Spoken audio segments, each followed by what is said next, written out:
I think this is finally the year. I think this is the year that Apple makes a folding iPhone. And it has to do with this, this, a little bit of this, but mostly this. Let me explain. This is the benefit of a doubt.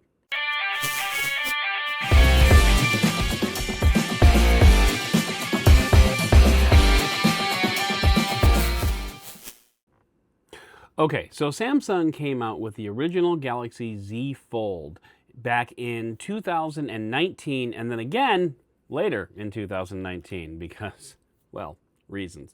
But ever since then, people have been clamoring, when's Apple going to make a folding iPhone? When's Apple going to make a folding iPhone? When's Apple going to make a folding iPhone? And the answer has always been, oh, it's coming. Oh, it's coming right around the corner. Yeah, you can't even imagine how close this is. It's going to be right here. And here we are 7 years later, and there's no folding iPhone. And it doesn't really come down to, the reason that Apple hasn't made an iPhone, look, and I don't have any inside information here. This is just me observing Apple and what Apple does. The reason that Apple has yet to make a folding iPhone is very simple, and it has to do with this. Whoa, look how my face looks so weird in that reflection. It's the crease. It's always been the crease. It's been the crease. And so every time someone has suggested that this is the year Apple's going to make a folding iPhone, and leaks suggest that there's a folding iPhone on the way, and blah, blah, blah, the crease has always been there. And so it's never been a consideration. It's never been on the table. Apple would not allow an iPhone with that prodigious a crease to exist. It just wouldn't happen. So a couple of things have happened recently that have recently changed my opinion as to why Apple might be making a folding iPhone. And the first reason is this and this. This is the Samsung Galaxy S25 Edge. This is the iPhone Air. They are both really, really super thin phones.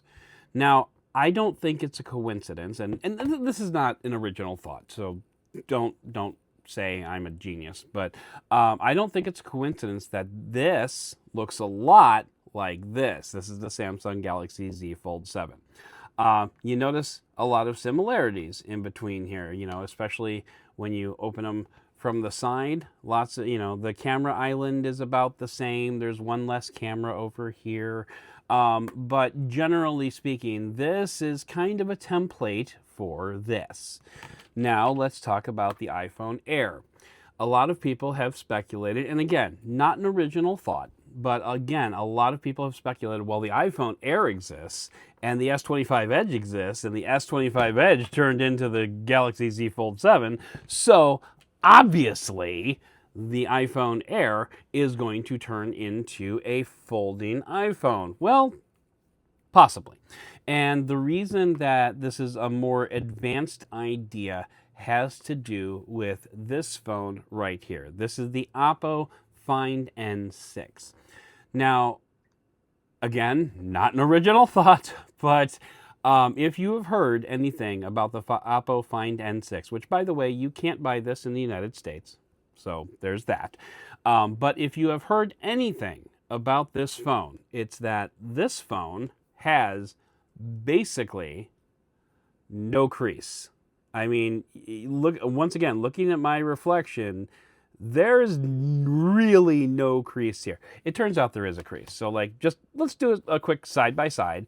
So there's the Fold 7. You can see my face getting all funky. And then here is the Find N6. You will notice the face is still funky, but not for the same reason. No, I'm kidding. You'll notice that there's basically no crease in this phone. And the way OPPO accomplished this, I'm not originally reporting on this. This comes from Eric Zeman over at PC Mag, who spoke with OPPO about this, is they got like a liquid polymer, kind of like a 3D print, a laser guided 3D print that could scan the screen for tiny imperfections and essentially fill them in with like a gel that would help flatten out the crease. And they did this, they had 20 layers of 3D printing to help establish this. There's also a titanium hinge, there's also a back plate in here, but the result is you end up with a crease that has, I don't have the number up in front of me, but I want to say it's 0.02 or 0.05 millimeters in depth, as opposed to this, which I believe is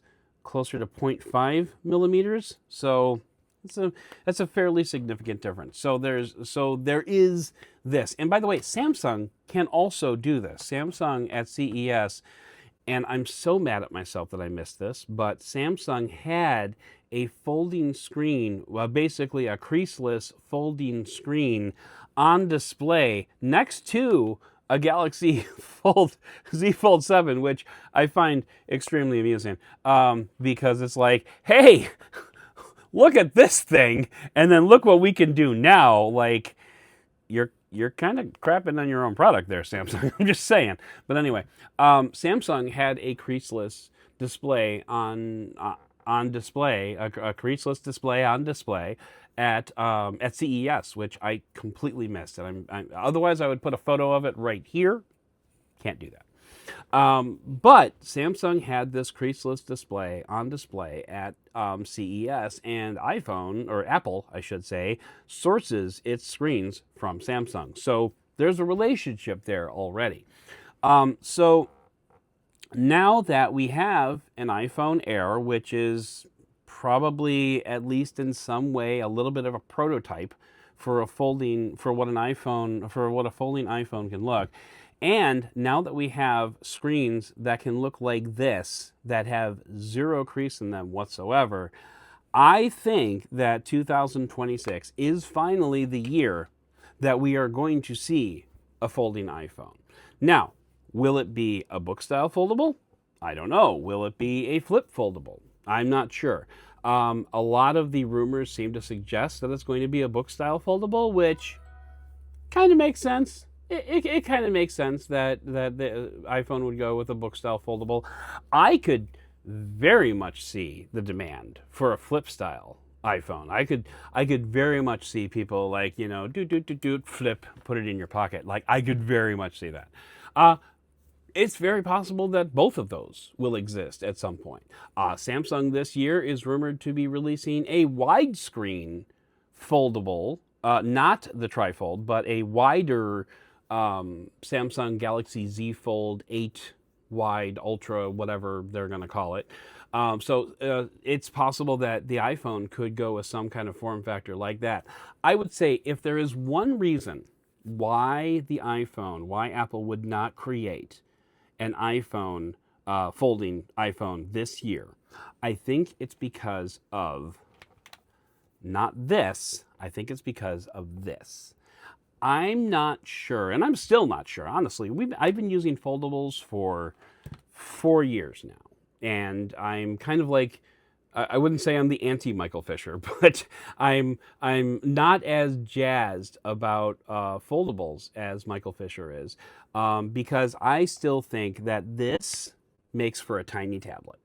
I think this is really too small to be useful as a true tablet. It's better. It's a lot better than it used to be.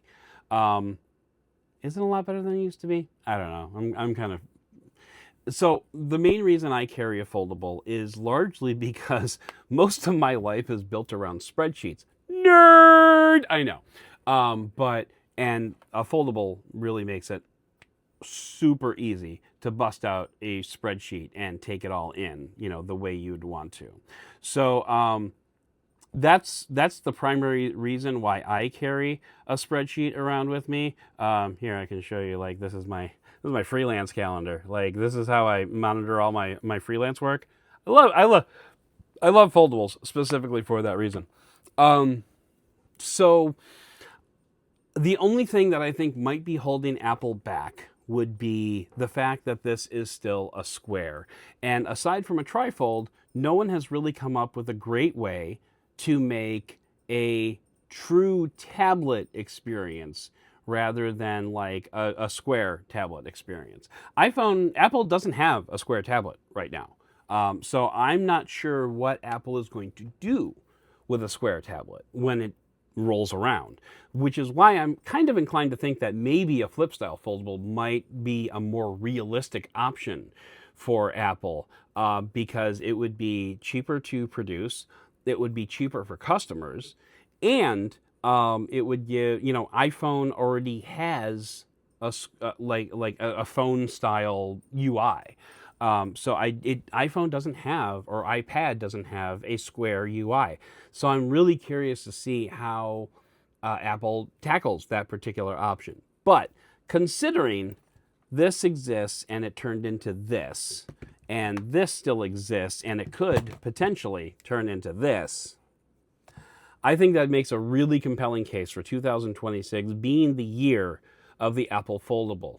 But I'm going to say there's about like a 3% part of me, little teeny tiny itty bitty part of me that suspects that we might have to wait one more year for Apple to figure out what to do with a foldable. Now, if you don't disagree with me, or if you agree with me, hit me up down in the comments. I want to have a conversation about this. I want to discuss what it would take for Apple to finally pull the trigger and make a foldable. Is this enough? Is this a folding screen that's basically perfectly flat? Is that going to do it? Is there something else? Does Apple need to figure out how to make a wider tablet? Is a rollable a better option for iPhone? I don't know. Let's discuss it down in the comments. So go ahead and hit that like button, hit that subscribe button. I don't do a lot of these analysis type of things on this channel. If you'd like to see more of that, hit me up down below. I'm usually more of like a product review. This is the thing that's in front of me right now, and less of a, this is a thing that I'm going to be looking at, 3 years from now. So yeah, if you want to hear more about that, definitely hit me up down below. Thank you for watching. Thank you for liking. Thank you for subscribing. Thank you for commenting. Thank you for doing all that YouTube stuff. And I will see you in the next video.